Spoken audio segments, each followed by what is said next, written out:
This is the Lydian Spin with Lydia Lunch and Tim Dahl. Timothy, it's Hello. freezing out there.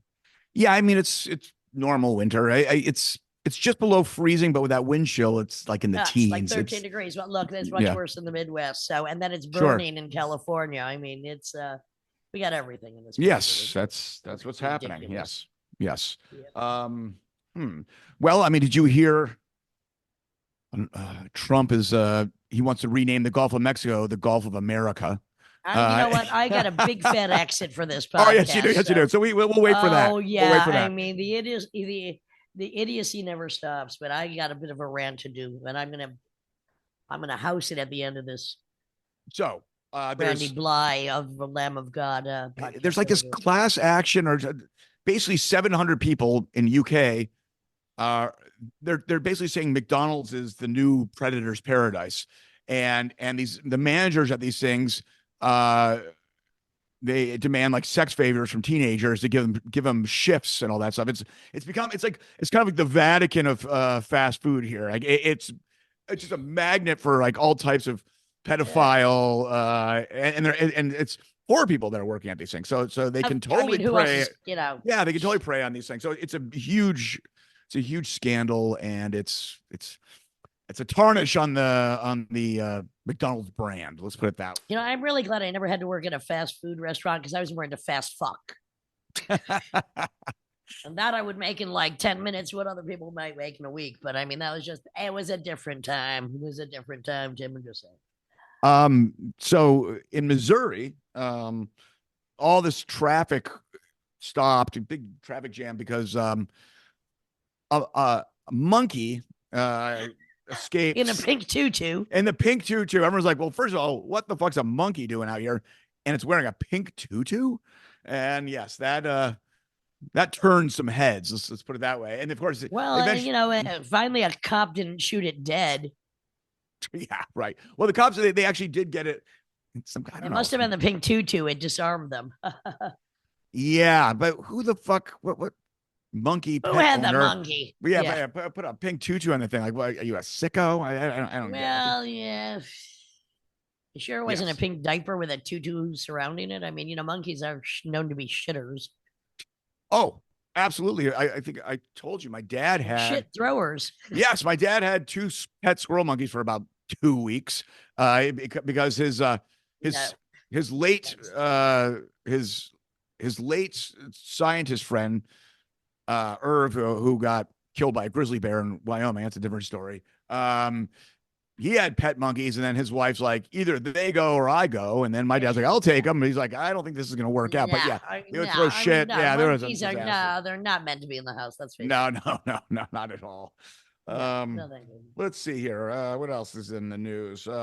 Well, the congestion charges are now in effect in Manhattan. I had to play in Manhattan last night, so I got charged for that. You had to That. play. You had to pay to play, just like everybody else. Yeah, yeah. It's getting God. Give us a break here. Ridiculous. Yeah, give us a fucking break. What else? Peter from Peter, Paul, and Mary died, and the thing about that fucking I have band. to say, I mean, not a great loss to me, but then Yeah, again, not I'm at all. not Well, what most people don't know is, during that kind of folk hippie, explosion. yeah, hippie folk explosion, they're like a boy/kid band. They were constructed. None of those people knew each other before. That was an industry band. And it Oh was God. put together, like the Sex Pistols. And people don't want to know that, like all that shit. So, it's Yeah, but I bet Peter, Paul, and Mary didn't sell any T-shirts, but the Sex Pistols certainly did. Sex Pistols look cooler and were cooler for an industry band for No sure. matter who put it together, got to Yeah, say yeah, that. exactly. Malcolm McLaren, right. Um, uh, what else? Congestion charges. Well, yeah, about the congestion charge. So it's been a disaster for. Yeah, because there's like going into Midtown. It's all types of stuff. Oh, It's not just. well, I hear that the readers like blacked out. What do they call that? Read the easy passes. They shat out when the congestion charge went up the first day in New York. Yeah, it was overblown, and of course there's like going into Midtown. So you have the bridges and tunnels, and then it's like going into Midtown, and people are avoiding these Midtown ones like taxis and stuff. They are trying to do these detours through like parking garages. And so the parking garage is like, oh my God, like our garage is turned into a fucking Well, traffic I jam. mean, I don't even know what to say about that. I mean, every day to me, I don't even know where, everywhere. I'm starting to get like a Tom Waits kind of thing, like every day, everywhere. Seems like it's a little bit better, but no, I mean, every place is No, not the same, but it's a it ain't the shakedown. same, the Yeah, same I was everywhere. born in But it's pretty bad Chicago. in a lot of places. I'm just happy by the time this goes out, I will be on the road to What city are you higher flying grounds. into? What city are you flying into? I'm flying into Zurich, so I got All some right. Swiss shows, and then I got some Prague, I got Scandinavia, I got Oh, Germany, I where got in Scandinavia? Amsterdam, I got the UK, Oslo, Copenhagen, Malmo, Roskilde. Oh, say okay. I've So you have been a bunch of everywhere, friends man. coming out. Yes, exactly. And you know what? I mean, look, it's cold. It's probably warmer there than it is here today, so that don't matter. Maybe, maybe. Anyway, we got some exciting guests in the coming weeks. I'm very happy about the new year.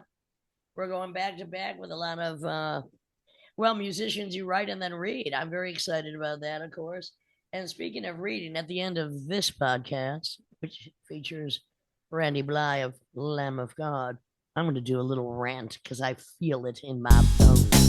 So with that said, this is the Lydian Spin with Lydia Lunch and Randy Blythe of Lamb of God.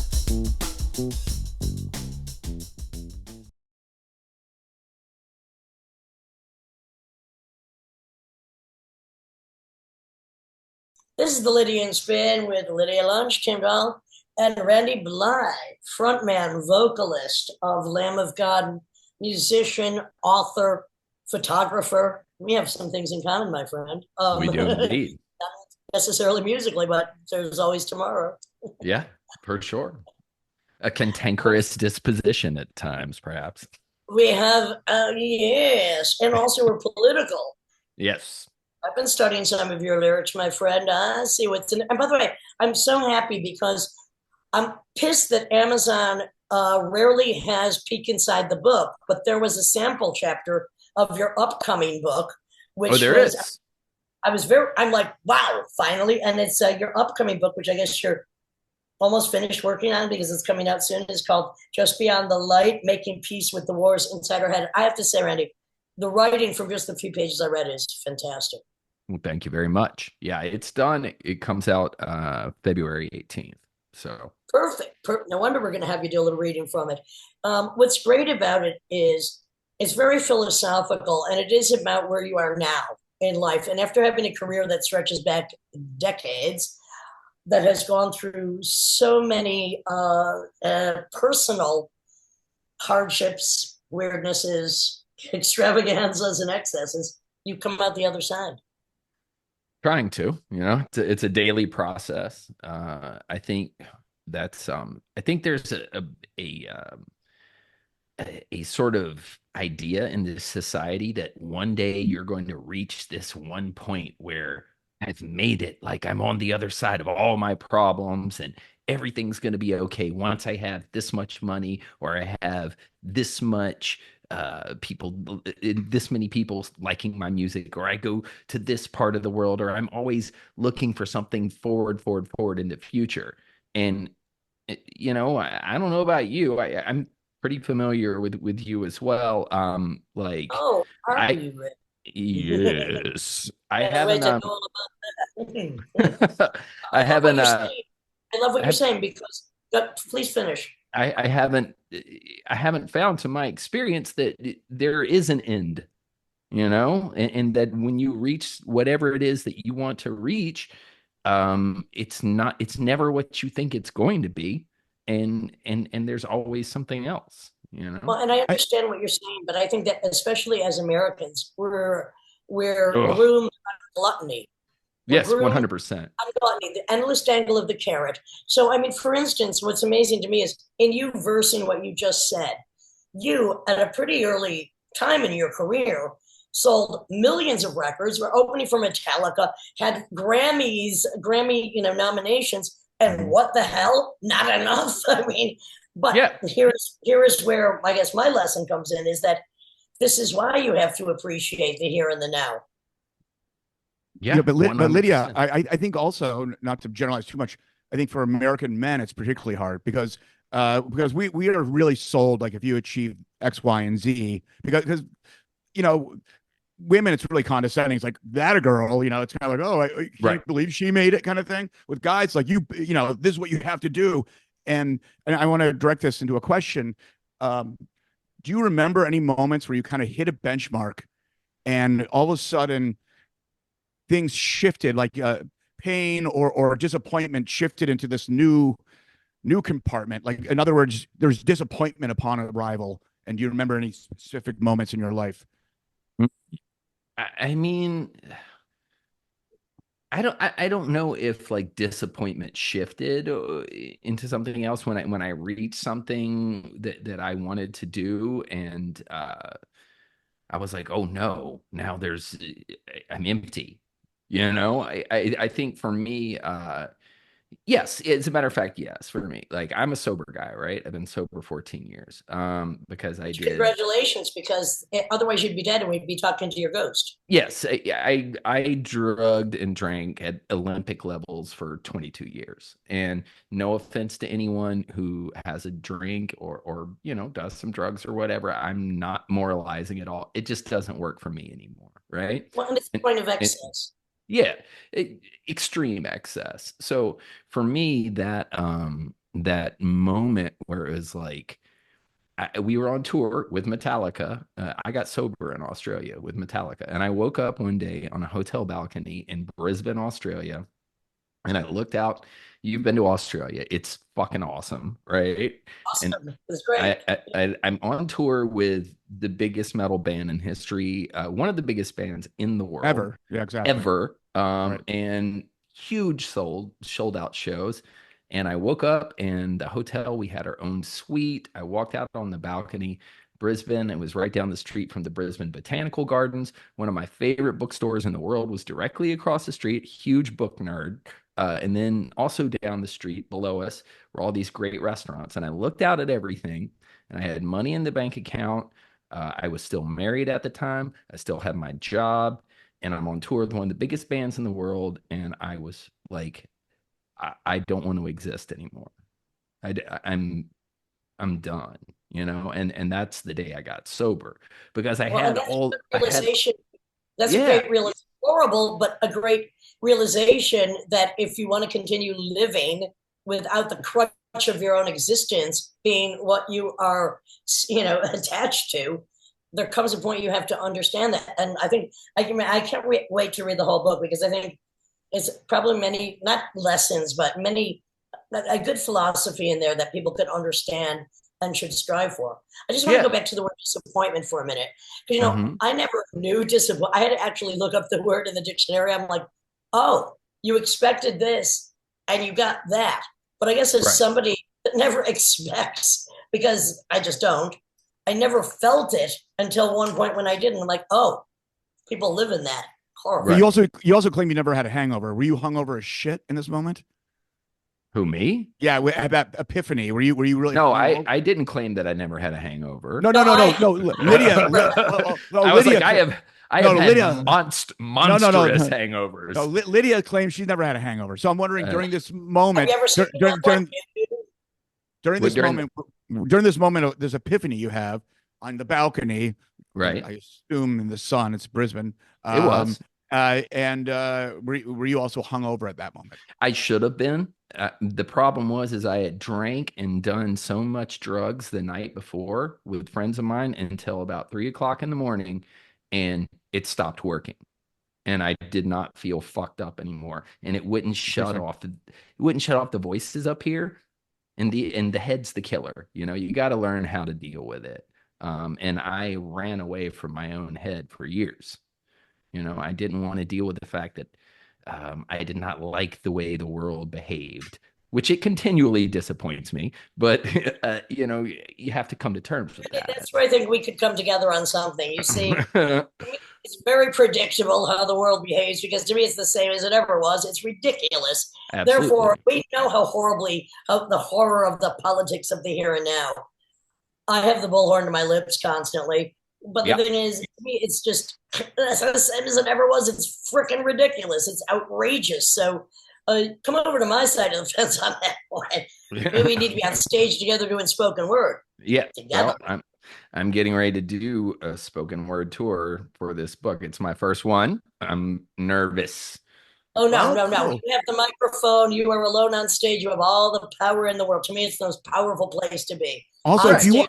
if you weren't a lead singer, I have to say the timbre of your voice, you could be like radio, a radio voice. You could be. I mean, it's really rich. Do you practice? Do you do scales every day? Do you do all that stuff? Because it's really No, I no, no, warm no. up before we That's play. no, but I'm Jumping wondering. I on the did. thought, but I hang on, used to you know smoke about this. Marlboro Reds. You know that's Right. how I maintain my. Oh, there you go. No, There you we go. need to know about this because look, the type of singing you do that is indicative of the heaviest of metal is a very unique form of vocalizing.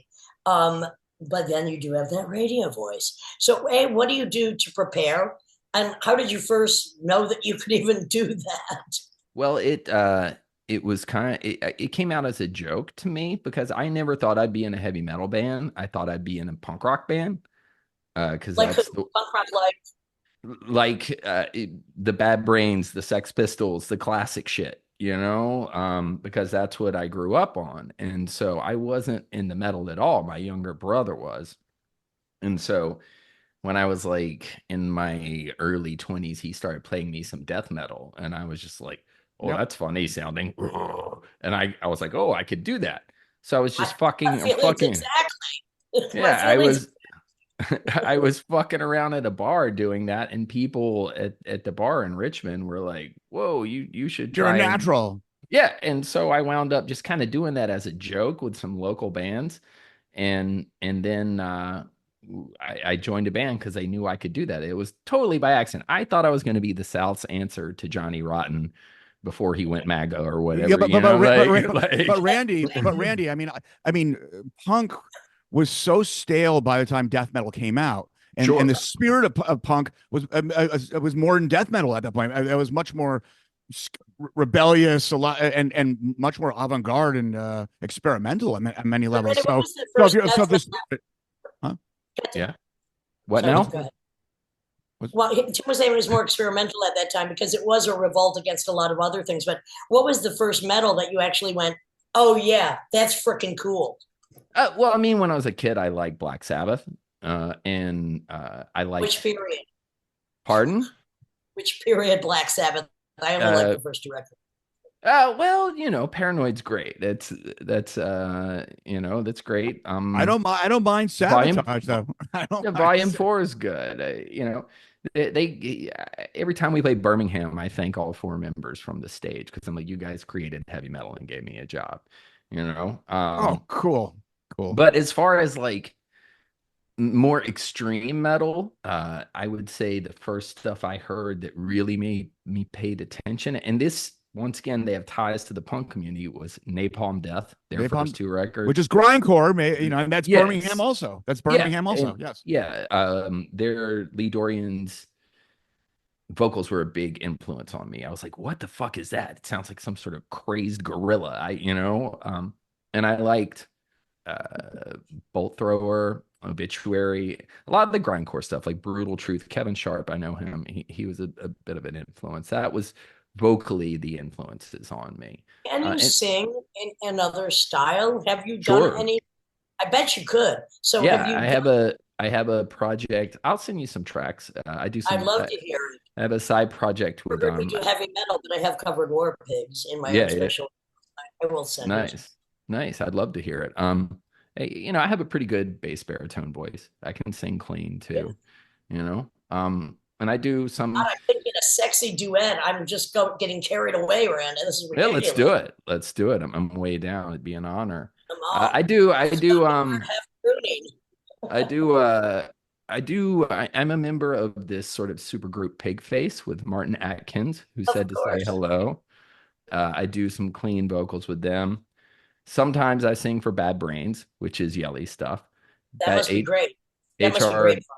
yeah, HR sings the slower reggae stuff, and I'll do the punk rock stuff. I've Okay, done that's cool. 3 shows with them with And, that. and do you feel connected? Because let's kind of go back to Lamb God kind of on their incline. They're making it. You guys started in Richmond, so you're kind of like a Right. Richmond band, but you kind of didn't you move to the Philly area and make No, it there? we developed our audience in Philly, right? That's what Oh, happened. okay, that's what happened. Okay, Because I had a friend I met when I was squatting on the West Coast in the Bay Area, a young man named Mikey Brosnan, and we were living on the streets out in Oakland and Berkeley and San Francisco. And he had a van. His friend, he's like, "Do you want to go the fuck home?" And I'm like, "Yes, fuck this." So I got in his van and we spare changed our way back. Um, and then he moved into this warehouse in Philly, right? And when I What started years? my band, that What was years? in that was in 1995. So um I got back home and joined my band, and my friend was living in this punk rock warehouse in West Philly, and he was booking shows. He's like, "You have a band now. Do you want me to book you?" And I'm like, "Sure." So we started going up to Philly. We would play like Baltimore, Philly, and New York, New Was this Jersey. with Burn the Priest? The Yeah, first? this is Burn the Priest days, and we started developing a following in Philadelphia first, primarily. And smaller labels started coming around and seeing us in Philly, but they were like, we don't want to sign these guys because they're too volatile, they're too drunk, they fist fight on stage, they're going to break up. Why would we invest any Don't break money each in other's them? noses. Yeah. So my friend Mikey, who booked the shows, is just like, well, I'll start a record label and put out your first record. And that's what happened, And then from there, we we just toured on ourselves, booking it ourselves on this record label my buddy started that I met squatting in California. And then we signed to another label. Um, Let's they, just stop right there for a second. As people don't realize, before the internet, we still toured. oh How we even, yes. I have no idea. Yeah. You know, I I mean mean, that's I something I got to like. I got to give you your flowers. I got to give you your props, and I got to give people like Black Flag, who went out, and DOA, who went out and played anywhere to anyone when it was fucking dangerous to look like us in weird places like Kansas. You guys went out, and I think that's something that kids don't understand today, is that there is a sort of infrastructure that was built by people your age who said fuck it and got in a van and went out across the country and showed up and played in often sketchy fucking places and had to deal with. for the Rollins band with spoken word in Cleveland at a frat bar. Please, never again. Oh But yeah. also, I mean, I went to Europe very early on and kept going back because, I mean, Europe for me and Tim as well. I mean, that's where as our form of musical schizophrenia is more easily accepted and still Sure. to this day here to get gigs for Sure. us. You know, Sure. Yeah, I don't think I you ever do the danced. retrovirus, right? Oh, we did it me everywhere. or both? You Yeah, play you play in retrovirus. I played bass. Yeah, in that. Yeah, that's what I thought. I Yeah. recognize you from the film. Okay. Was a band that said we can't handle you because sorry, the label, because you guys were too drunk. Too Was that volatile. was that Relapse? Who was that? I Relapse mean, came to see us. I think, dude, the writing was on the wall. I mean, I'll tell you the truth, man. It's like I cannot blame them. And when we got signed to our first label, it was a small subsidiary of Metal Blade. After we were on this DIY label, my buddy Mikey started. It was a label called Prosthetic, and we put our first two Lamb of God records out on that when we changed the name from Burn the Priest to Lamb of God. And the owner of that label told me, EJ, he told me years later, after we were doing well, people would ask them about us and they would talk about me and specifically. And he would say, that dude is either going to be succeed and be awesome or he's going to be dead in a few years. Either or. because the hyper presence of your performance, the just taking it. Yes. Of alcohol. Yeah, the hyper presence of alcohol, of drugs, Yep. of maniacal behavior. Which is a performance, which is like you're kind of going into a character at that point. But like all the front men I like seeing, man, all the front men I like seeing gave it 120%. Like I loved seeing the Jesus Lizard with David Yao. He was a fucking lunatic. I loved seeing Iggy, old footage of the Stooges. Like you Right. can't and then like birthday party footage. It's like Oh, the these best, dudes yeah. are lunatics. Right. And I didn't get to see the Stooges back in the day or the birthday party, but I was very aware of how they were. And I don't want to stand there and just bang my head and just I don't know. That's not I saw the Bad Brains back in the day, and that was a religious experience because HR was a it was like he was a human lightning rod. That's Right. the type of shit that influenced me, What you is the know? thing that you did with Iggy recently? Was this a short film or something? What was, I mean, I just saw some random info on it. I don't really know. Oh, a thing he and I did guest vocals for a band from the Cayman Islands called Oni, Oh, and he lives in the Cayman Islands a I lot thought of he the was in time. Miami. Okay. All right. He does. He has a place in Miami and in the Cayman Islands. And Okay. like he knew the people in the band. And so he kind of did them a bro deal, because they're a Caymanian heavy metal band. Uh and and they, you know, I met them through a mutual friend, and uh they were like, dude, we're gonna have Iggy on a song. We want to put you on the song. I'm like, oh my God. Because the whole time every time I've been to Cayman to work with this band, I'm walking around and I'm looking for Iggy, right? Like, and it's in my You're looking for mind, Komodo dragon. You're looking for Iggy Pop. I'm figuring that he's gonna be walking down the side of the road in the Cayman Islands with like a bunch of bananas with no shirt on, and it's gonna be Lizard perfect, light. and I'm gonna be like, oh, hi, Iggy, fancy meeting you here. But But then it comes to fruition. yeah, and then I got to hang out with him all day in Miami because we did this video shoot. And before the shoot, I was just like, don't make an asshole of yourself in front of Iggy. Don't make an asshole. Don't fanboy. Don't fanboy. Don't fanboy. And then I met him, and I saw him. And he's like, well, hello, Randy. And I'm like, oh my God, he knows my name. And he's like, didn't you guys just go on tour with Megadeth? And I'm like, holy fuck, he knows who we are. Oh my God. And he was the coolest. It was like the six of the coolest hours I've ever had in my life. And I got a big picture with him, like frame my buddy Travis Shin took. It's just like he was just so cool and so down to earth, you Well, know? and what's interesting here, here's a strange side winding connective tissue here. I got your information from Joey Killingsworth, George Right. Jonestown Massacre, my booking agent. And he said, oh, Randy is such a nice guy. But also, speaking of Iggy, he's doing now a tribute to Iggy Pop. And I'm going to probably do it right after we get off this Zoom. I'm doing Johanna from Kill City, which is one of my favorite Iggy songs, other than the first two albums. So Well, this is the issue. he oh, And they are sending me down on the street, oh, I So can't wait. See, we're getting closer and closer together, Randy. Oh, we're going to be I got we're going to chills be on here a in that. project together. I got Nice. chills here in that. So I'm waiting for the track. I think he said he was going to have it by Christmas, but hopefully, shit's busy right now. So, Well, and also I had to he had to send me my track because I'm leaving for a European tour for a oh yeah, month and a yeah, few. yeah. So You're maybe going. yours is coming next. But he is the one who suggested you, which I was like, yeah, you're Yeah, right. yeah, Yeah. Can we talk for a minute about your photography? Because I also do a lot of sure. photography. I've had photo shows in the past. We'll talk about that later. But I saw some of the photos you took around New York, like architectural stuff, which Mhm. I'm very into architecture, which is Right. why I lived in Spain for 8 years. hmm So just tell me when that began. It began when I got sober because I had this idea, right? Most things I've wound up doing artistically have happened completely by accident. I had this idea when I got sober that I was going to unplug from the internet completely for a year and write a book about it because I was really fucking sick of having a smartphone, and still I am. Um, and I had this idea to write a book, and I was explaining it to my buddy Jamie, who sings for this band Hatebreed. And he's like, listens to my whole spiel about the book, and he's like, okay, dude, here's how we're going to do the documentary.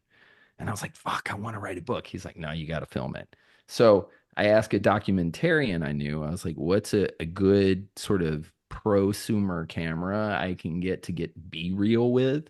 Even though, never mind, I had no idea about a reel. So I got this fucking camera, and I wound up mostly just filming myself skateboarding and my buddies and stuff.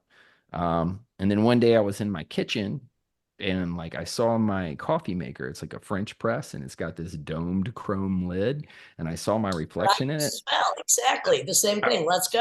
I was like, that's fucking cool looking. Let me try this thing, this camera for what it's actually for. And I put it on dummy mode, automatic, and I took a picture and I was like, I saw it immediately. Like, I'm a genius. Obviously, I wasn't, you know what I mean? But I got the photo bug immediately. And then from And again, there, it was the architecture of the French press yeah, yeah, man, the that lines, made you think you had to document it. Yeah, and it was super cool. And then, from there, I started learning about various photographers. You know, coming into it, I learned a lot about Henry Cartier-Bresson, of course, Yeah. kind of the father of modern street photography. And from that, I started learning. I was like, what type of camera did he shoot with? Leica M. So that's what I shoot with primarily now. And I shoot for Leica. I've exhibited at their galleries a few times. And it's a different process than using an automatic camera. It's 100% manual. Well, and You- also, I mean, doing photography is a different process than doing music because it's Mhm. far more instantaneous or automatic. I mean, to write a song, to record a song, to rehearse a song, to go on tour, it's fucking life consuming. Yes. And this is, let me ask you this. This is one thing I love about photography because people ask me, does your writing and music inform your photography? For me, no, because what photography is I don't really do studio photography. I mostly use available light. For me, it's a chance to shut up and stop trying imposing my artistic will on the world and then just notice what's right in front of me. So, I don't create situations most of the time. I capture them. so that's why Document them. that's why the street photography captures grabs you. Did you ever Yeah. check out Gary Winogrand? Oh, There was a yes. Sure. big show Okay. recently. Really quite amazing. Digital photography before digital photography. And without Diane Arbus, yeah, I guess you're into all Yeah, this of stuff. course. Of course. Of Clark. course. But Yeah. when I started to first do photography, because I was just doing it, and every city I lived in. And by the way, I always think of moving to Richmond, so watch out, motherfucker. You never know. Uh-oh. Every 2 weeks, I'm like, Lydia why don't likes. Richmond? I mean, trust me, Lydia I likes. always well, at least I want to live. But every city that I lived in, I'd have a different series of Right. photography, and I just kept compiling it. And the first series I did was young boys hoping to show them the power they had, so they wouldn't be swayed by the Nike swastika and Right. bullied. And then Right. it went to like abandoned buildings, crashed cars, graveyards, Civil War towns. Because it had different series, and I just kept compiling them until finally I thought, well, I have enough. I'm going to have either an exhibition or I'm going to use them, especially in Europe, for a backdrop for my spoken word when I Right. was photographing Spanish ghost towns. Right. And and to me, it's a very meditative. I mean, because I would shoot very few images, but and I started with just like a regular Olympus camera, then went on because digital, and then I went on to montaging because I can only speak so much about the war, like forever that never ends. And then I started doing montages about war. So, which I will send you some of, and you can send me some more of yours. Yeah. Photography But is such an art form. before we get off this, I have a quick ask of you. I have a long-term project called Frontman, and it's just portraits of singers, male, female, That you take. portrait that I Your photo. take available, just a off the cuff portrait. I would love to take your portrait Who sometime. is more of a man than I am? This question I ask myself every day. Well, you're I might more be of a your man backdoor man, though, baby. Hang on. You want the front man? You want the front man or the backdoor man now? No, I'm just Look out. Randy, Watch you're out. making me Randy. You're making me Randy. Well, I've heard that Bad before. puns, bad puns. Oh, that's a I dad think it's joke. good. That's a dad pun right there. So By the yes, way, that is. Randy is one of my favorite names. Riley and Randy. Oh, Wow, you're the first person alliteration too. you're the first person I've ever heard say that. I've never You know, heard anyone say Randy is their favorite name. going back to Birmingham, I just had this epiphany because there's so many metal bands that come from Richmond. Sure. And so it's like, but Richmond is kind of the industrial city of the South. Historically, it was like when I think of like industrial Southern Tobacco. cities.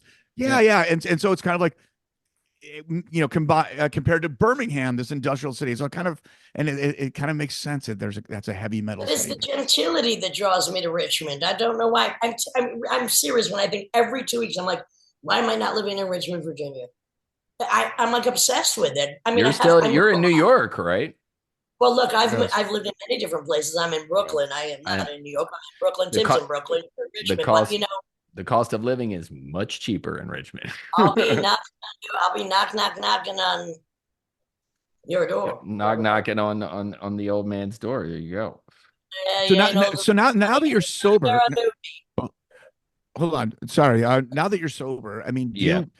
do you have to force being social? I mean, was that a lubricant socially, or is this at this point you're just it's so behind you and you're just kind of seamlessly Yeah, going through society? I found that well, I can be kind of antisocial in general anyway. By the end of my drinking, I just wanted to be alone. Leave me the fuck alone, and let me Okay. drink.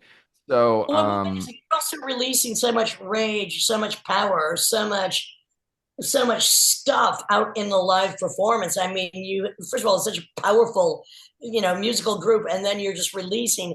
And the lyrics are not simple. I have investigated. I mean, a lot of them are political. A lot of them about it's heaven, hell within the self. So you're releasing all this, and of course, you don't want to be freaking social after you just puked your fucking brains and guts out all over the stage. no, and also, frankly, you're asking, is it a lubricant? For me, like I can go out, I'll go anywhere. I'm not afraid of being around alcohol or drugs. If I was, I would never tour again. Right. You know what Right. I mean? Yep. For me, being around utterly shit-faced people is fairly intolerable now. You know what I mean? Like, Sure. and so if I go to a party, if there's like a house party, friends of mine are having dinner and they're like, I'll hang out until people hit me with the I love you, man, like a couple of times. I'm like, okay, it's time to go. I had a great time and you guys can carry on and God Yeah. bless, good luck and Godspeed. Like, but Lamb of God bless. But the by the Lamb of way, we God never love bless. me as much Yeah. as I love myself. I'm not I'm so sure. I'm I'm out of here, So like I don't, I don't have a problem. And I'm not like I don't walk around like some sort of angry curmudgeon, like don't fucking talk to me. But like No, but there's a difference between people having a couple of drinks and people getting fucking stupid shit face. I mean, right. And when I am trapped by those people, I look at it as a karmic debt. absolutely. I look at it as a karmic debt because I fucking Was terrified doing and annoyed countless people for decades. So it's like what comes around goes around, Well, you so know? how's Dave Mustaine? He is sober, I guess, at this point, and of course he struggled quite a bit. Is God, I he? almost punched him in the face once, I must admit. But go ahead. I didn't know you rolled with him before, Lydia. I never knew you rolled with I Dave. didn't Yeah. roll. I wanted to roll him off the stage at a college music talk. I just wanted to fucking throttle that bitch. But you know what? Karma paid off as a bitch for him because he was hot at one point. I still am. Just saying. Oh, Carry on. Dave is Dave Mustaine is a unique human being. That's yeah, all I'll that's the say. word. That's the Yeah. word. Not unique enough for In me. his I dude Dave, I think inside is a good person. I will say that for sure. I think there's a good person in there. I just think he's had I don't know, man. It's like He's constant had a like fucking easy ride to millions of dollars, and he's still a bit Uh, of a. I I don't know if that no was so Whatever comment. he is. easy. I'm not I sure don't if that's know him. so Whatever easy, but he is, and that's I fine. mean, he might be his But tell own. us something very unexpected about like. So, all right, we talked about the punk rock, we talked about the metal, but let's go back to like the little Randy Blythe. So, what's the most unexpected music that you have listened to or been influenced by or sometimes go to that no one would imagine? Oh, motherfuck, lamb of heavy as hell, and you're listening to what? I Tell mean, us something unexpected. there is I mean, I think people ask me like what is your guilty listening pleasure? And I don't have any because I don't believe in guilty pleasures in music. If I like it, I like it, right? Exactly. Right. But there is like I really really like the Beach Boys, right? I really like All eras of Beach all Boys. eras, all eras, Wow. All right. but they I mean their history is so fucked up, Oh yeah. right? Like Absolute. Hey, Like the Manson family. anybody that can inspire Charles Yeah, Manson. the Manson family was like living up in Dennis Wilson's house. He had to peace out. And then like Brian Wilson went into his room for Like like six 11 years or years. 11 years. Yeah. Okay, yeah. Yeah, there's a great book called Heroes and Villains that explains and they all lost their virginity to hookers when they were on tour at like, 12 years old. But he 12 at 12. Holy yeah, moly. he's a sonic genius, Brian Wilson. Like Pet Sounds, Yeah. and it's amazing. And when they were recording the album after that, Smiley Smile, by that time he had sort of gone off into his own weird trip, and they were doing the record. It was centered around the four elements, and they were recording in LA. And when they got to the fire segment, there's pictures of them in the studio. They had the LA Philharmonic in there. He made all the LA Philharmonic members wear plastic fireman's caps because he thought that he was creating wildfires with his music at that time, It's And like Stockhausen. Stockhausen had this similar idea. sonically, though, man, if you listen to Pet Sounds, the guy was an innovator in multi-tracking in the studio technology that we take for granted now, really, really experimental, sharp guy, but bizarre When, band. go ahead. What? No, Sorry. they were just bizarre, but I don't really have like guilty pleasures or anything. I didn't say guilty pleasure. I just said what would be unexpected. So I mean, do listen. you listen to music on your spare time that much these days? Not as much as I used to, because it's my life, Right. and I'm constantly thinking about it or whatever. And I enjoy silence.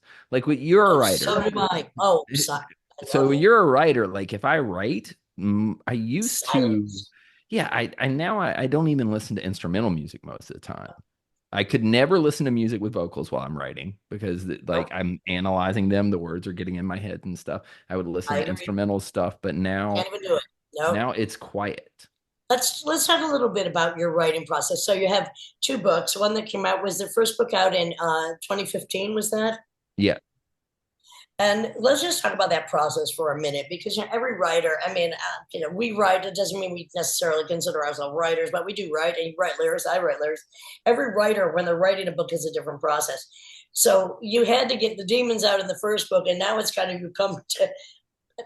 Without, I'm not being facetious. You've come more to the angel of existence. But what was Right. your process in writing these books? And was it different between the two when you were writing about dark days and then you're writing about going into, getting that rid of the war in our heads? Well, the difference is the book Dark Days is about there is a classic three act story structure that was provided by unfortunate events in my life. I was arrested at the Prague airport and charged with manslaughter in connection with the tragic death of a fan that had occurred at a show 2 years earlier, which we had no clue about. So I got arrested. Right, somebody jumped on stage, you just pushed him off, and he hit his head, and that was it. I mean, yes, the thing is, nobody should jump on the freaking stage, but right, but it was a very, not there to very kill people. No. The security was non-existent. The stage was tiny. It was a horrible situation. But so I was arrested. I went to prison for 37 days, and then I returned to trial, and I'm found not guilty. Right. So that's Czech, a classic Prague. in the Czech Republic. Right. So that's a classic three-act structure. There's the inciting incident, which me is being arrested. There's the rising conflict, which is me being in prison and going to trial. And then there's the resolution, which is my exoneration and coming to terms with all of this, right? So And very lucky, by the way, anyway, very lucky in manner of speaking, that it happened there and perhaps not in America, where stealing a piece of pizza for the third time can get you incarcerated. Well, let's hear the story, because I want to know what a Czech prison's all about. It's not cool. It was 137 years old. The Nazis had it from 41 to 45. There was a guillotine down the hall from my cell that they saved. They executed over 2,000 Czech prisoners, the Nazis did, in a year and a half. And I wrote a song about that called 512. It's the name of the number of my prison cell. And that one was up for a Grammy, that song. It was. And I wrote the lyrics partially while I was in prison. But like that, all of that stuff happened, right? And it provided the structure for a book. It provided a narrative, a story, right? So with the new book, I didn't know. I wanted to go ahead and write fiction next, right? I was like, I want to write novels because if something shitty happens to a character, like let's say he goes to prison, then I can give him the ability to fly. And he's like, I'm out of here. Fuck you. And I wanted to But we play a don't write main. fiction, do we? We Yeah. don't Yeah. write fiction. And not yet. My agent was just like, you need to write another nonfiction book to prove you're not a one-trick pony. So I was like, okay, okay, okay. And I knew what I wanted to begin. I wanted the beginning of the book to deal with our biggest fear, what is the ultimate fear of every human being at their root? Death. Yes. Yes. It's mortality, right? Yeah. And so the first chapter of the book is each chapter of the book is named after a song from a band that I like. And the first chapter of the book actually is named after a Lamb of God song called The Duke. And The Duke is a song I wrote about a young man that I befriended during the final months of his life. He was terminal with leukemia. So I had very frank conversations with him about what he was going through, how his existence was, what his thoughts on mortality were. And he was just 33 years old when he died, but was super stoic and had fought this leukemia for 5 years, right? And they told him, there's an experimental treatment that may extend your life like another 8 months, but like you're gonna have to be in the hospital and not be able to eat. He's like, fuck this. I'm gonna enjoy what time I have left. He was on chemo for like 5 years. He's like, I'm gonna eat good food. I'm gonna hang out with my family. I'm not gonna be in the hospital. I'm gonna check out at home. And so he did. We became friends during that time. And it was very, it's a trite word, but he was very inspirational the way he handled his own mortality at such a It's young not age. right because we have challenged death so many times in our So many behaviors. times. But the thing is, and we have known people that have died, but that you actually spent time with somebody who was dying. It's Right. a very different thing. Right. And as you see them slowly, because it could come tomorrow or the next day at 3 months from now, it's a very different experience. Right. And so like my grandmother in my new book, there's a whole chapter about my grandmother. She died at 100 and a half years old. And I was the person beside her side. I was right by her side when she died. I was so grateful to be there, that she wasn't alone. So that was a different thing though, because like she's 100 and a half.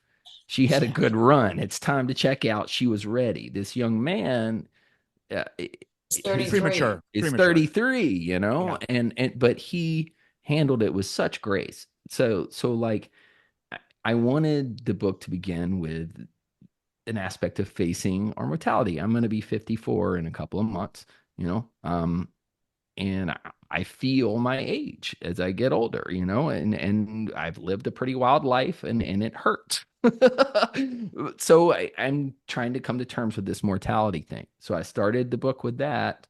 And that's all. And I knew I wanted to write about surfing because surfing is a big part of my life. Right about surfing. Oh. Because that's life itself. From- I mean, from that's- how- So death and surfing, I knew those were two things I wanted to write about. That's it. And I wound Did you up. surf at Virginia Beach growing up? Is that where you would go? No, I didn't start surfing until I was in my 40s. I was always a skateboarder because skateboarding was more punk rock, right? Okay. All right. And it was cheaper. You can Right. you can go anywhere. But I got this house down in Cape Fear, North Carolina for $650 a month, a block from the beach to write my book in. And while I was there, I was like, I'm going to learn to surf. How hard could it be? And it turns out it's pretty fucking hard. It's hard. Freaking hard, and you might be missing a leg at the end of it if you're not careful. Yes, and I write about a very kind of intense encounter I had with a very large shark in the book as well. So Tiger shark?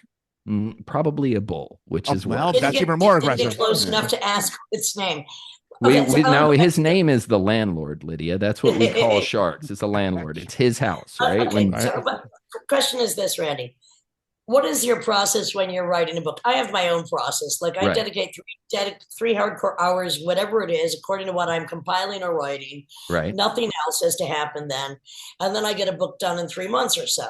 But that's Right. my process. What is Right. your process when you said, and what is different? Was it different? And then you're going to read us something from this latest book that's coming in February to the previous book. Like, do you just The, write when? Tell the us your it process. was very nerve-wracking, like I'm saying, because all I knew is I wanted to write about death and surfing. That's about it. I did not know what was going to happen. So I wanted the book overall to be about perspective, about like perspectives that I have from other people and experiences in my life that have enriched my life and made me better able to deal. So I just started writing these stories. The way I work best, I've discovered, I never used to be a morning person, always a night owl, always a vampire, right? When I write lyrics, it's still that way. But Lyrics when you are write a book, when I write morning a book, morning. So is I the get best up. time. Yes, I Best time. get up and I drink some coffee. I read a little philosophy, normally some Stoic philosophy like Marcus Aurelius or something to get my brain straight. And then I sit and I write, and I'm normally can max out at about 4 hours. It's diminishing returns from then Right, yeah, because, absolutely, that's enough. Because come on, after that, yeah, you're just and people that don't write something longer than a lyric don't understand, the nature of what it is, and a lot of it is pacing either the floor or in your own yes, mind's eye. yes. And all Coffee must flow. coffee must flow, pacing, and then like to get to the point, the hardest part for me is getting to sit down. When I first started writing my first book, I have never taken so many trips to the grocery store. Oh, I need hot sauce. Oh, I need this. I need Right. this, putting it And off, you sometimes know? that's where the ideas come: is going to get the hot sauce, Yeah. taking a shower, taking a Yeah. walk up the block, Shower. because I was sometimes that's where the dusting I was dusting my curtains and shit. I was oh doing no, okay, window hang on. windows and shit, you know? Now no, look. Only female writers have told me this, and I am one of them. If you are about to take on a major project of literary nature, Right. you might say, I better clean that closet first. I can't Yes. get it done. And my house is immaculate. I'm Yeah. like, what is there for me to do? Just do the fuck. No, I got to clean that closet I haven't looked at in a few months. No. Well, You were dusting the in this, curtains.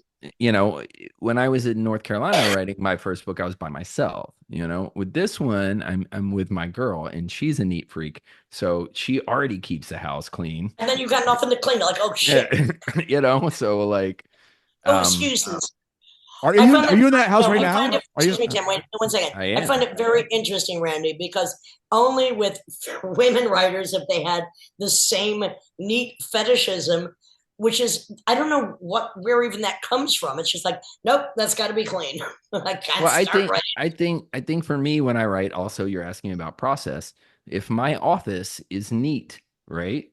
Uh, then I'm able better to think, right? I do not like spare pieces of paper lying around, No, even though I use, if my external do you mind, man? environment, I want no paper lying around when How, I'm how, how writing how until I often do you come print to a it. solution? How often do you come to solutions on the surfboard? You're kind of waiting for a wave, and then all of a sudden, just in the back of your head, something pops up. Like, oh, I got. never on the Yeah. surfboard. The Okay. surfboard, usually when I'm walking, taking a walk, or driving my car. Lyrics Yeah. come to me when I'm driving too, but the Interesting. surfboard turns off this. Hyper This is presence. It's nautical. It's like Viking, some kind of well, shit you there. can't think. That's why you need the balance, Right. though. You need the Yeah. balance of something that actually turns off all thought to Hmm. clear the mind so that then you can go and apply the clear mind to Right. what you need to accomplish.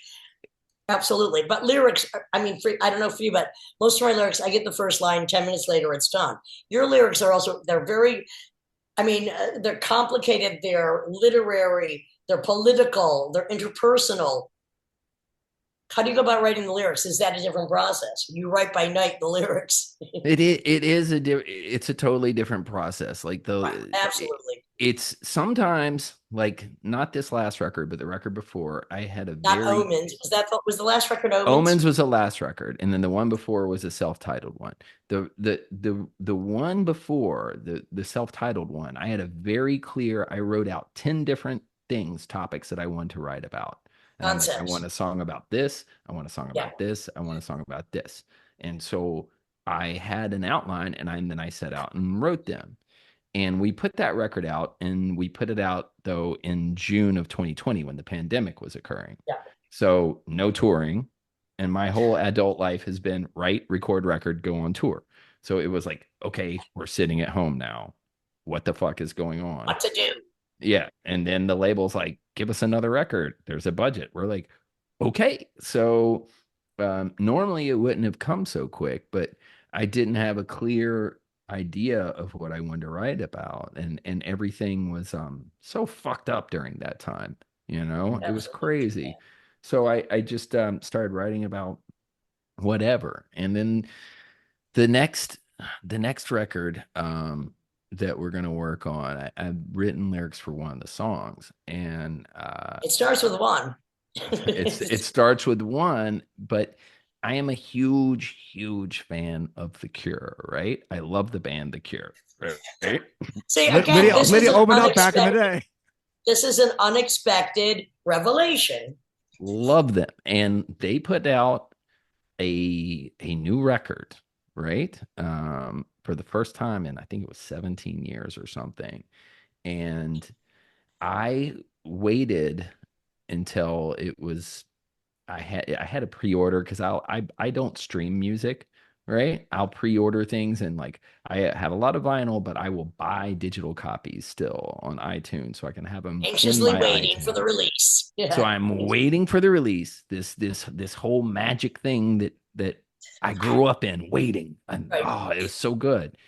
And I waited until the night of the presidential election, right?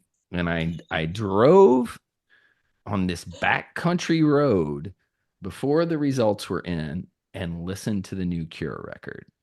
And it took If me only back. the new Cure record cured Yeah, everything that we I are coming wish. to fucking fear. I wish. But I listened to the new Cure record on this back road, and I'm going down this back road, and there's Spanish moss hanging down from the trees because I was down in North Gorgeous. Carolina where my mom lives, right? And it was just fucking amazing. And it took me back to being 17 years old when I had my first girlfriend and I was in love for the first time. And there was just like this amazing feeling. And I wrote the first couple of lines on this back road, about There this you go. feeling that I was having, this weird sort of going back in time feeling. And then the rest of the song is contrasted with what happened at the end of that night.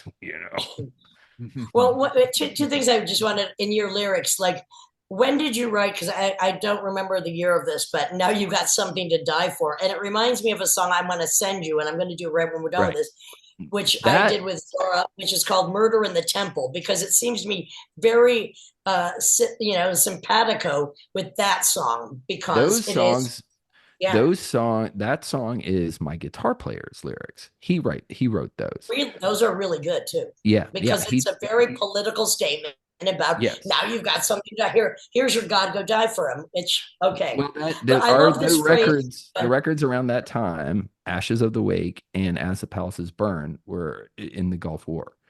Yeah, And there's a lot of commentary on G.W. which I Bush was about obsessed that. with, of course. I mean, every day Yes. on, I mean, I couldn't stop watching it. But I love this phrase too, schizophrenic amnesia in one of your Yes. lyrics. Yes, that's That's, I yeah. think, one of the best phrases ever.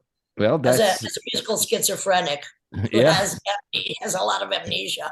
purposefully. Yeah, that's one of my lyrics. So schizophrenic amnesia. Fucking great. That's from 512, I think. Schizophrenic amnesia. Yeah. I Such have a great. question. Remembering all the lyrics, and how often do you you go on a tour and you want to go into the vaults and you dig up old shit, just kind of mix it up, Right. or are you kind of mostly like pushing mostly what the newest shit is usually, or are you kind of change it up each tour? If we have And if we have songs that our fans really really like, and now you've got something to die for is one of them. That's a big one. Generally, anything that has the word fuck or hell or damn in the chorus, people love. Retribution, anything about how long does People it take you to love. record an album? How long does it take you to record an album? Uh, the total recording for the band is normally about a month and a half, 2 months, I think. then the So mixing. Is that including mixing or no? No, I don't No, think tracking, so. tracking. Tracking. Why It does it take depends. so long? But why does it take so long? Well, it depends. The last record we did live. So Perfect. we did Because you it know how to live. fucking play the songs. Right. We drilled hard and practice and a lot of the tracks, of course, I went back and did some overdubs and our guitar player went back and did solos. But we It's did fine. that at Henson in LA and we were all in a room together. I was in a booth, like a glass closet, but I could Yeah. see my guys and I could Yep. feel it because I hate singing to tape. There's not that Yeah. energy, you know?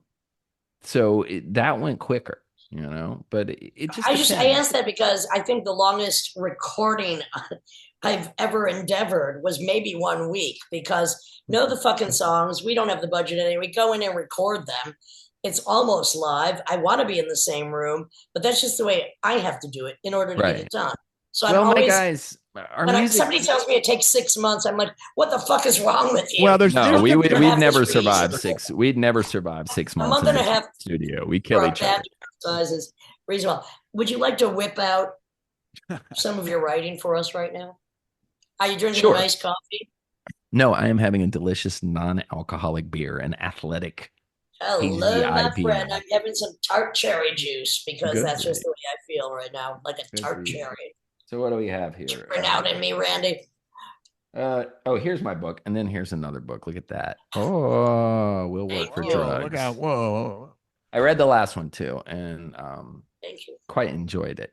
But this, as I said earlier, each chapter is a song title, and this is from the beginning of chapter 3, and the song title is by someone I believe you know named Henry Rollins, and the All song right. title is the name of the chapter is My War. So it starts off like this. Uh, there is a war inside my head, an incessant conflict ignited daily by my constantly shifting perception of reality. And then it goes on to talk about the two different type of dudes that are inside of me, right? Because I'm talking about the war inside my head. One man inside of me is almost unbearably sunny, a yammering, hippie-ish sort of dude who not only wants everyone to get along, but also firmly believes that's possible. Indeed, at times, Mr. Relentless Optimism feels like we are on the brink of a planet-wide social satori, a mass realization that we are nothing other than one great interconnected web of light. He believes that progress is not only possible, but also actually occurring. Look at the advances in science, technology, and medicine. Comparing our modern medical knowledge to the ludicrous superstitions of the past. When people acted weird back in the day, they used to drill holes in their heads to let the demons out. Imagine being that primitive. Thank God for now. Comparing to that, he sees irrefutable progress. If he ever becomes discouraged about ongoing social inequities, he quickly reminds himself to consider life just over 100 years ago, when women didn't have the right to vote and Jim Crow laws ruled the land. This cheerful dude believes that even the worst, most incorrigible, criminally minded sociopathic assholes can be rehabilitated if they are just given a chance, shown some compassion, and gently prodded in a constructive direction. Mr. Relentless Optimism's heart often hurts, but it's only because it's ripping apart at the seams with a wild and savage love for every atom in the universe. Mr. Relentless Optimism wakes up at dawn, hums a verse or two of Kumbaya, then throws open his antique French windows to take in all that glorious sunshine. He smiles at the beauty unfolding before him and says to the world, "Hang in there, everyone. We're all going to be okay." Then he spins old school 70s dub reggae albums and bounces around his well lit apartment, having encouraging conversations with his houseplants. Then there's the other guy. The Dark One looks around and sees a world full of conflict and strife. He knows that it has always been this way and always shall be, because history has repeatedly proved that the urge to war with others is an intrinsic and inescapable component of human nature. For each publicly celebrated altruistic action and advance in our society, he scans the news and quickly finds what he's looking for: a multitude of vile reactions and regressions in the name of self interest and greed. The Dark One knows that despite all our advances in technology, we are swiftly sinking to the bottom of an awful abyss of moronic, narcissistic self destruction. As his keen and cynical eye notes, this downward moral and intellectual trajectory is aided, nay, propelled by the for profit misuse of that same technology on devices and forums made possible solely by the rigorous labor of scientifically minded individuals. The demonization of science and the rejection of reason, knowledge, and objective reality itself is not only accepted, but also celebrated and weaponized. The irony would be so judgmentally delicious if it wasn't so goddamn pathetic. The Dark One sees a willful, gleeful embrace of ignorance, a roiling human sea of hubris, stupidity, and hatred rising faster each day, much like the levels of our actual oceans. He knows that even if we come to some sort of peace with each other and manage not to destroy the Earth, it doesn't really matter, because in approximately 5 billion years, the sun will burn out and our planet will die. The Dark One sits writhing not so much in an existential crisis, which implies the possibility of a solution, but in the continual dawn of an existential Armageddon.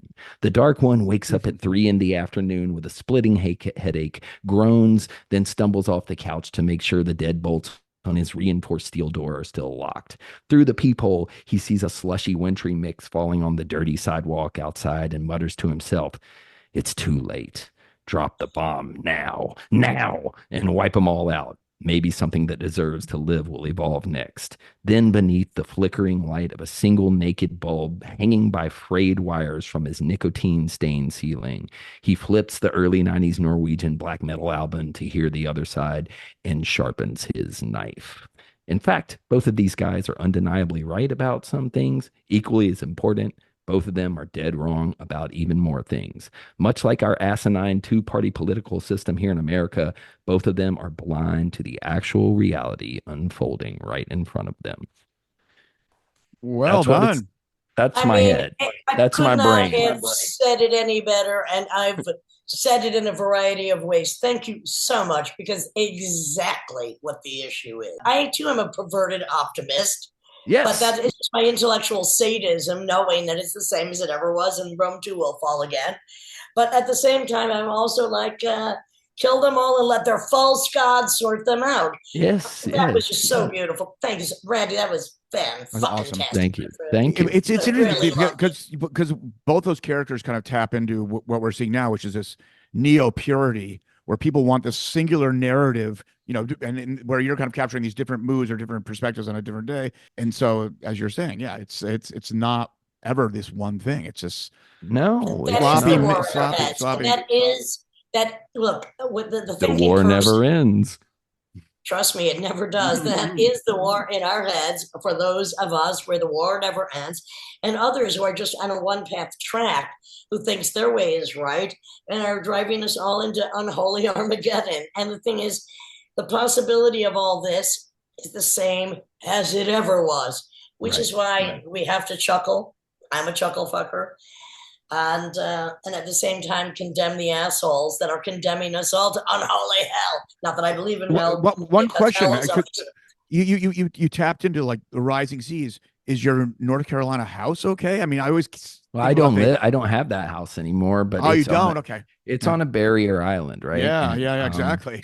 and the shorelines are coming. But I wrote about surfing in the book, and this is already known. But through surfing, I met an Ecuadorian dude, right? Oh, I wanted to come to this point exactly. This is a really wonderful thing. Please tell us So about this, because I met this this is the last point I wanted to bring up. Yeah. I met this Ecuadorian dude, my homie Carlos. He was surfing down in Oak Island, North Carolina, where I used to have my rental beach house, which I don't have anymore because the landlord started renovating it while I was on tour, and there were meth head contractors in my house. It's like, okay, gotta go. Easy come, Right, right. So, but I'm I met this dude surfing because his wife is American and they happened to be visiting that area. And he came and surfed hurricane season with us when the waves get big. And he's like, if you like this, you need to come surf with me in Ecuador. And I'm like, killer. So I went and surfed with him in Ecuador. Lovely. And he had a little piece of property near this beautiful, it's a beautiful left-hand point break, 90-second rides on the regular. And Wow. and he's like, the lot next to it is for sale. And I'm like, how much? And he's like, $5,000. I'm like, I'm sending you the money now. Buy it, buy it, buy it. Right. So I built a bamboo house, right? And like a sustainable house to have a crib there, and started visiting. And his family has bought a bunch of land, former cattle land. And he kept on telling me, like, dude, this land across the street from our land, which they've started letting go back to jungle, they've plowed it. Yeah, the Reforesting, so reforesting. So important. he's like, this is for sale, this is for sale. And at the beginning of the pandemic, like I had it was rough, it was a rough time in my life personally, not just, I couldn't complain because, like, a lot of people died, a lot of people lost their jobs, all that other shit. I didn't get to go on tour. I can't whine like a little bitch.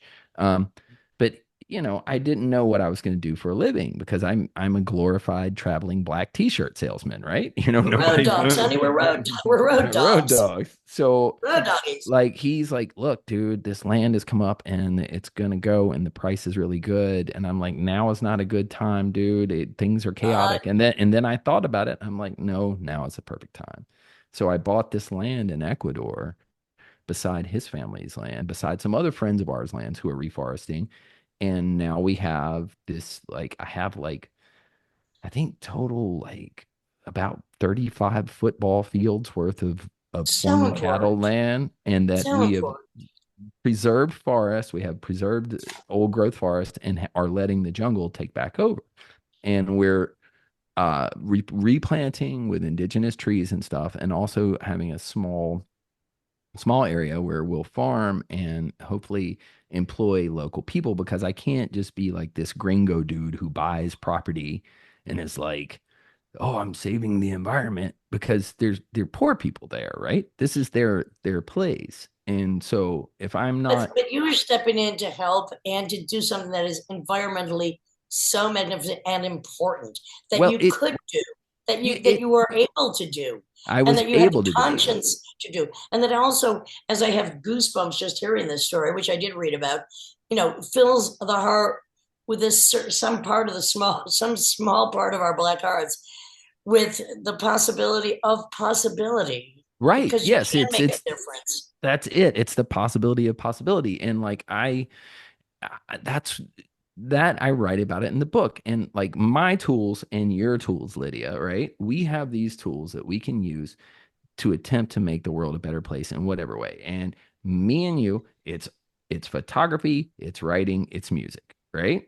Those are my three main tools. And That's the three main tools. the point of my book is that I want people at the end to ask themselves, what tools do I have at my own disposal that I can use right now to try and improve my life and make the world a better place, right? And everyone, you don't have to be a musician or an artist to do that. Everybody can do something. You just You have just to have to make an take, effort. you just have to take, conscious thought about what in any small way, and there are a million small ways that you can make a difference. Even Yes. one of the main things I'm really much for is watch where every dollar goes, because if it's going into the bank or the wallet of the enemy, that is a Yes. problem. That's Right. something that everybody can do. Watch And where we're your we're money goes. turning into an oligarchy where Even Turning worse than into. that. a I mean, tiny we're minority. cockocracy. Excuse me, cockocracy. Yeah, the cockocracy is here, and like, Kleptocrat says, and I like to say confront the mhm, mhm. cockocracy. And as So like Yeah. Jimmy Carter just died, and one of he his did. Well, famous and you quotes, know one of what? his I famous quotes respect is, the peanut "It's farmer who had a conscience. He did have a conscience, and his post presidential like career sort of redefined what a president should have And been. how far we've fallen. And you know what? But the thing is, we will rise again, but rise where? Because the bullshit just circles around. War is an endless virus that continues to contaminate people, especially women, children, and any men that go out to fight it or don't. And we know what this is. And this is why we hope that art of any form that we deign to do out of the generosity and necessity, because it burns in our blood, will give a bit of salve to the universal wound. And for that, I thank you so much, Randy. Thank you. Frontman, Pleasure Lamb of meeting you, God, man. writer, Yeah, thanks for doing photographer, this. philosopher. Really appreciate you, my friend. Thank you for being here. This is the An honor Lydia to and be Smith here with you. with Lydia Lunch and Tim Dahl. I'm sending you some stuff, my friend, and then you can reciprocate.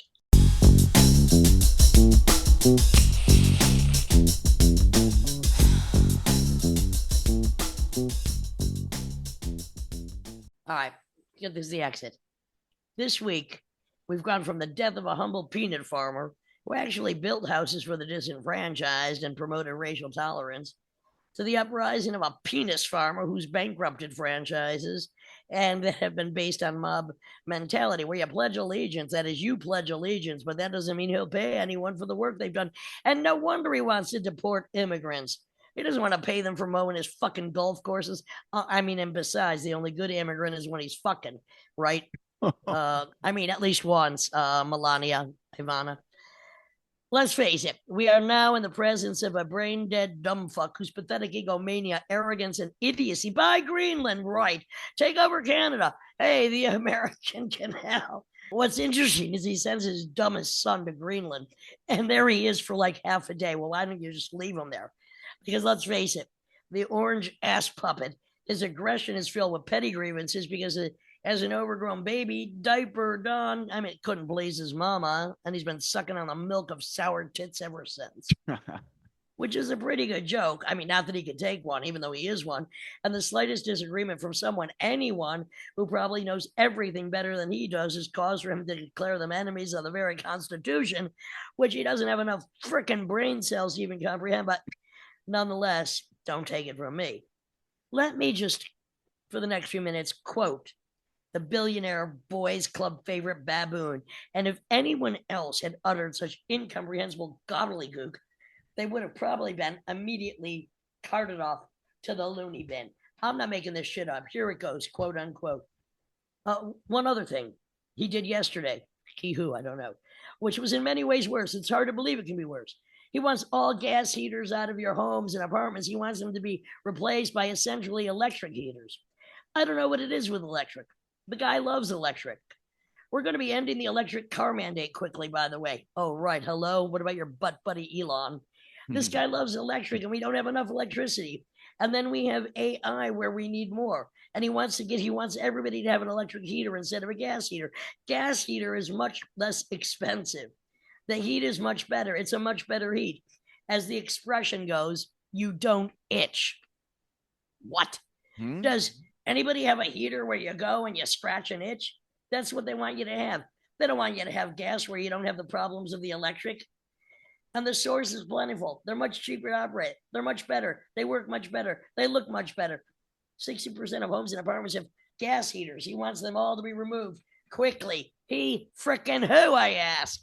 Yeah. These people are crazy. Oh, have you looked in the fucking mirror? There's something wrong with them. Oh, there's many things wrong with you, asshole. There's something wrong with them.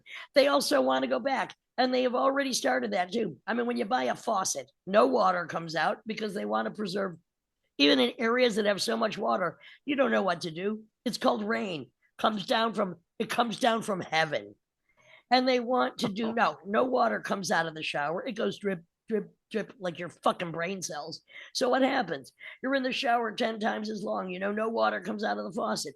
You want to wash your hands.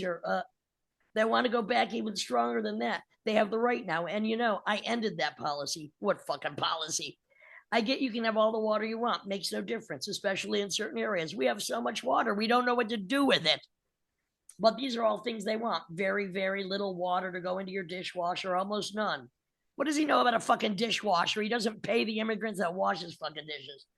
And you know what people do? They just keep pressing, keep it going. They end up using more water. I thought he just said we have a lot of water. Likewise, washing machines. They want in your washing machine. You have very little water coming out of the washing machines. So when you wash your clothing, you have to wash it 4 times instead of once. You end up using more water. I thought you just said we have plenty of fucking water, you fucking idiot. That is now who's running this fucking country. Oh, let's take over Canada. Let's take over Greenland. Let's call it The American canal. You know what? The canal that is American is between your fucking ears. And I mean, I've held my tongue as long as I can, and I shall hold it no more. So go ahead, you and all your fucking billionaire butt buddies, because you will fall. And I still remain strong and right here, because you don't know who I am, and you never will, because I don't make enough money for you to fucking focus on the Lydia and Spin, Lydia Lunch, and Tim Dahl. Leave me the fuck alone.